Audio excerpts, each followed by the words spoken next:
I am pleased to welcome our next guest, Jess Holbrook, Head of UX Research from Microsoft AI. Welcome, Jess.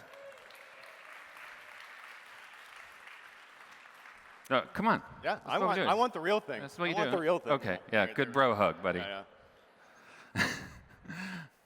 Do you ever think about like maybe a second career as like a voiceover, doing the voiceovers for those demo commercials for research tools? They're so smooth. Yeah, I hadn't, but now that you mention I think you'd be great at it. Thanks, yeah. man. I appreciate that. Yeah. Thank you for doing this. Thank you for being here. Appreciate you. So you are also, I learned, in the sort of psych crowd. Yep. And also are now a Microsoft boomerang. So give us that, like, how did you end up where you are now? Like, what's the journey been like for you in brief? Yeah. So right now I'm at Microsoft AI, but I started in social psychology. Psychologists in the room? Okay, good. Yeah. Woo. Good. Yeah, we're better than everybody else. It's okay. We can own that. Yeah. No, I started in social psychology. I always say, I cared about people before I cared about technology, but I really like when they come together. That's like the most interesting thing for me. I started my career at Microsoft for a while, kind of doing everything across Windows and the browser, Amazon, Google, Meta, and now I'm back at Microsoft. But the interesting inflection point, I know you said we weren't going to talk about the thing, but while I was at Google, Jess, we talked about this. I know, but rules are meant to be broken. All right, fair enough. And in about 2014, there was this tiny little group called Research and Machine Intelligence that I moved over and joined as one of the first UXers there, and that kind of became this thing called AI, but then it kind of fizzled out. We never heard from it again, and here we are. Yeah. Yeah. Whatever happened to that AI thing? Wait, I thought AI was invented in 2023. No? Yeah. Fun fact, actually. Yeah, cool. A little bit before that. So we sort of kicked off this session talking about, where we were like, okay, we're going to talk about influence. Yeah. But we never even really said what that is. Like, everyone wants to be influential, Sure. But what does that even mean? What does it look like? What does it feel like? How do you know if you're influential as a researcher? Yeah, I think that's interesting because, until the coding agent inflection point, 6 months ago, I used to tell everybody, research is, we are influencers. That's just literally what we do. We don't write the code, we don't draw the pixels, we don't write the words, we try to influence. We don't set the business strategy, but we try to influence all those things. Now it's a little different. We actually can do a lot of those things. But I also think influence is then it is naturally mediated through other people, so it is naturally hard to understand. It's unverifiable in a lot of ways. You just have to accept that you'll never know with 100% certainty if you have it or not. But I also think it's important to think about influence in all directions. So I think a lot of times this centers around, how do I get this person who's not a UXR to do what I want them to do in the product or whatever. So influence is like being the puppet master in a certain way. I mean, influence is a lot, I think, there's direct influence and there's indirect influence. Yeah. And I think we over-index a lot on direct influence to, the PM or whatever, which is I need to go and show up and do a really good presentation and convince them of the thing I think. Where another way to think about influence, though, is through you and your fellow UXRs, through the UX group or the insights group that you might be a part of, through your company, and then I focus almost all of my time on indirect influence. Oh, what do you mean by that? So in our, the way that we're structured in Microsoft AI right now too is I don't know, I see Chris hi Chris, I see Rita next to him. There might be somebody else. Oh, Chuck's next to him too. So our team, the way that we operate a lot of through a lot of our products is embedded. So we do report in centrally-ish. But the most important thing is that we've set up the structure so that those people can be as influential as they can possibly be. Mm-hmm. And in a lot of indirect ways versus there's this central mechanism that I present out every once in a while to executives or whatever. As long as everyone that they work with are super happy and they're acting on all of our research and all the researchers are happy as well. Okay, we've set the stage for influence where it's going to be almost hard to be not influential. So it's like a structural solution to influence underneath. Yeah, and a lot of it is setting up those conditions like, I mean, this is part of, it's always weird to like, leadership's job or whatever. It's part to say, okay, what are we going to need in 3 months, 6 months, 9 months, 12 months? And what do I need to start setting in motion now to get that? Because we used to have more of a centrally, we used to have kind of like a bottleneck where it was like, okay, everything gets routed in and gets doled out. And we had to move to something else because that was actually going to really limit our influence. And then it was also going to centralize it into one person, which is bad. Like everyone should be able to be kind of fungible or movable or stuff happens. And so you want kind of like this culture of influence versus a very influential person. If that For makes sure. sense. Yeah. So, but if you're, okay, the culture of influence, the structure of influence, I love that as a way to think about the foundation. But if you're like a researcher and the question is, how do I know? You know, like, is it working? You know what I mean? Yeah. I'm trying. Is it working? Yeah, I love this because the way that I've experienced deep trust with partners is kind of one of two things that look exactly opposite of each other. So one is like the constant pulling in, right? It's the constant messages, it's the informal pings, it's the, hey, we're meeting about this thing and I don't know why they didn't invite you, but like you need to get into this meeting and blah, blah, blah. And like, it's just like, okay, pull, like I know that this is here. One of the biggest pulls also is people say your name when you're not in the room. Yes. If you want like an indicator, that is what you want. And also, just for this group and everyone listening, remember to say people's names when they're not in the room. This is highly, Give credit. One, yeah, give people their flowers, give credit, but two, this is part of how you build a culture of influence. So people don't think of you, they think of the right person. And so it's kind of undeniable, and it can almost be like, you're in the good place sometimes there where you're like, we don't need to do that study. We actually don't need to do more research on this. And they're like, but they're pull. The other one is the exact opposite that honestly feels like neglect. It's like they don't check in. They basically, every once in a while you talk to them and they're like, so do you need anything from me? How are things going? Yeah. And sometimes you're like, God, is this not influence? But sometimes that's the biggest thing is because you've become so reliable that they're like, okay, I don't need to check in on you. Because also, influence can feel, we mistake like drama or action for influence sometimes. Yeah. And sometimes influence is really boring. It's like, yeah, you set everything up, so it's calm and chill, and you're the one they don't need to worry about, where everyone else is who they do. You start to think if it's not on fire, and if I don't have to like firefight all the time, that could I possibly be doing my job? Right. Yeah. And it's tough because that level of influence it's kind of intoxicating in a way. It's like, oh, this thing's broke, and I'm going to come in and I'm going to save it, and I did this big presentation and we switched everything. Like, I love that. That's super fun. Like, that's really enjoyable work. But a lot of the time, your job, it should be kind of boring because we did the right things, and we have the influence, and we set up the thing before it's set on fire, and all of that. And so, I heard this saying about dating, where it said, if they like you, you'll know, and if you're confused, they don't. and I like that a lot because I actually think that applies to influence. Yeah. So it's like, if you're influential, you'll know. And if you're like, I'm not sure if I am or not, you're probably not. Like, to be honest, you're probably not. But we have a secret weapon, and that is we are all clever little researchers who can figure things out. Heck yes. Yeah, and so then it's time to go do your research and kind of figure out how you could be more influential. And with that, we can talk about that a little bit. I actually try like pretty direct ways of getting at that. It's funny, I try to be very indirect in my influence of culture and then very direct in like figuring out how I am. So what's an example of that, of like the direct method? One is I will just literally ask people. This sounds kind of funny, but I had a colleague this week and we were working on, this is actually, it's kind of funny. It's another influence you might not think of, but like with our recruiters and like our hiring group and everything like that. And I could tell I was kind of driving our recruiter a little crazy because she was kind of like, I could tell that like she was like, you're saying no to these people and yes to these people. I can't tell why, and blah, blah, blah, blah.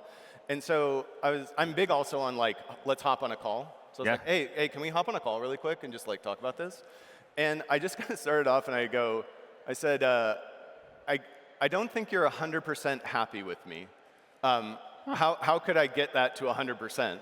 And I know that sounds a little B2B SaaS of me, of like, how do I close this deal? Jess, it's impossible. Yeah, I know. After it's like kind of like, well, nobody's ever going to be happy, but just to say like, hey, yeah, I must be doing something wrong. What could I do? You're giving people an opening. Yeah, and then my favorite part though is there's always this moment of hesitation, especially if there's like a perceived power imbalance. So if you're kind of, whatever title or level or whatever, people will pause, and that's this like big moment of truth. Right. How honest are they going to be? Yeah. Do they think you're actually going to act on it, or are you just like opening the bear trap for them? And Absolutely. And then those are those moments of truth though, where I think, you have to walk the walk. Like another example of that is when I was at Google. We were just starting to build up the team in the word we won't say team. And we had hired some contractors because we weren't able to really build out the FTE team yet. And I'd hired somebody, Christine Kohlhepp, just straight out of school. She was like, she didn't have industry experience yet, but she was like wicked smart. And I was like, she's going to be awesome. And I remember because we had a team meeting and I had written up the research plan. I was like, senior staff or whatever at that point. So I was like many levels above her and I had hired her, right? And I was like, here's my research plan and blah, blah, blah. And she just found like the biggest hole in it. Just like embarrassing, I should have caught this, what are you doing? And it was a real moment. It was like, flushed face. Yeah, red. Like, oh man. But it was like, all right, what do we do here? Like, what is our culture? And it was just like, you're absolutely right. I should have caught that. What should we do different here? And that's like that's that influencing the culture, right? Yeah, I love that. I feel like there's so many good lessons for what you're saying, but one thing that occurred to me is that I think for a long time, researchers hoped that influence would happen through insights. Mm-hmm. And often, especially in difficult situations, indirectly, like, can I do this via email? Yeah. Maybe my document will do the influencing. Yeah. And your example is like, what am I doing wrong? Let's have a direct conversation. Yeah. Like, let's get to it, and that can be uncomfortable. Yeah, well, I think also in a lot of organizations, UXR cannot feel at peer with other roles, and so then we don't act with confidence. We don't act as confident peer, and we should. And like, it's very confident to go to somebody and say like, hey, I think I could be doing better for you. Like, what's something I could improve that would make your life easier? Like, that's filled with I'm your peer. Does acting with more confidence make you more influential? I definitely think so. It's not the 100% because I don't want to do the it depends, but you have to understand also the company culture and what's happening. You're a researcher. But I also think we operate in such ambiguity and uncertainty at all times that everyone's searching for confidence. They're searching for certainty of some kind. Yeah. And so like acting with that can actually give the other person more confidence to act. I also think just as a field, we tend to not act as confidently as we should. Because we come from this place of like, well, my study wasn't perfect, and well, I should get more evidence, and well, this person poked a hole. And so we come from this like insecure place where I really don't think we should. And if I can move it back to influencing across the orgs. So like one of the things I'll talk to when I go talk to like peers is I kind of say, okay, let's like wipe all the titles off. You don't know what anybody's title is. You just know like what they've done and what they do. And I'm like, you have one person in your org who has talked to 100 people who use your product, or 50 or even 20 or something. Yep. You only have one. Do you want them to speak up? They'd be like, yeah, I want them to speak up. Yes, I do. I do. Yeah, I'm like, do you want to hear their intuition on something, even if they don't have data? They'd be like, yeah, of course. I hope they're speaking up in every single meeting, right? Right. Pick your battles. Yeah, and instead, like a lot of times we'll kind of like, I say bring data to an opinion fight, which is like not really a great plan. We'll always be outgunned that way. And so yeah, I think that like we need to embrace that a little bit more. I love it. Like we have a unique experience in the organization that you should be confident in. Yeah. And I feel like especially in this moment where disciplines are changing so much and we have the power to ship them, Yeah. like let's figure out how to be more confident because it depends, but very often I agree, it's a path to influence. Completely. Like something I've been trying to advocate for is we're moving into a place where, okay, if the cost of execution goes way down, then everything around its value goes up. It's just basic like complements to that. And the two things that look like they're going to be very, very hard to, automate or anything is figuring out what should we build and is it good enough? And when I look at that, I go, that's our thing. That's like literally our superpower. And so we should be extremely well positioned to be influential in this space if we can grab it. But this is the thing. As a discipline, a lot of times we're hesitant. We don't want that. We want to kind of like stay in our own thing. And so I want to really encourage people to do that. The other kind of interesting thing for this conversation is it shifts who we need to be influential to and how we need to be influential. What do you mean? So in some ways, it might reduce it. So if we can have a system where I go, well, we now have a system where when I have an insight, I can go use one of our little friendly coding agents, and I can create a prototype of something, and I can basically say, we're ready to like ship this. And maybe I even just get some gates. I don't have to go influence the PM. I don't have to go influence Eng. I don't have to talk to whoever anymore. Like I can actually just act more directly on the space. Yeah. And then also we're able to create new artifacts to be differently influential. So like our team recently went crazy on the like report site bandwagon. Like so we were doing reports and doing all the normal things. And then one person on our team was like, yeah, so I used one of the agents and I kind of like made this site that kind of looks like a New York Times scrolling site or like the pudding, if you guys have been that. And then somebody's like, oh, that's kind of cool. And so now everyone's just kind of going crazy with these like data viz and data explorers. And we're kind of in this phase of like seeing what's actually valuable, which is versus what's just kind of like a novelty effect. Right. But they're getting like kind of crazy traction with our peers. Because people are like, I mean, I don't know about you guys. Like, I mean, we're kind of weird, so you probably do want to read another report. But most people don't want to read another report, right? But then they go to this site and they're like, whoa, this is awesome. The quotes are like scrolling by in a Chiron, and like I can click into all of the bar charts and see like videos. They're like, this isn't work, this is fun. That's awesome. We're being more influential that way now. I love it. Yeah. I love it. Yeah. Okay, so switching gears for a second, you are a person who occasionally has hot takes.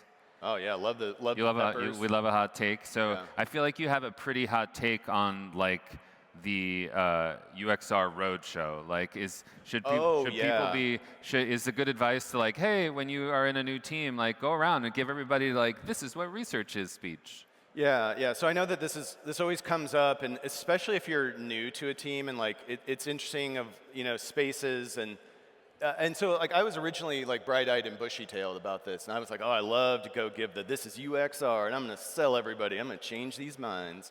And I don't do that anymore for a number of reasons, but like, one is I've just found them kind of ineffective because a lot of times they just persuade the people who are already persuaded.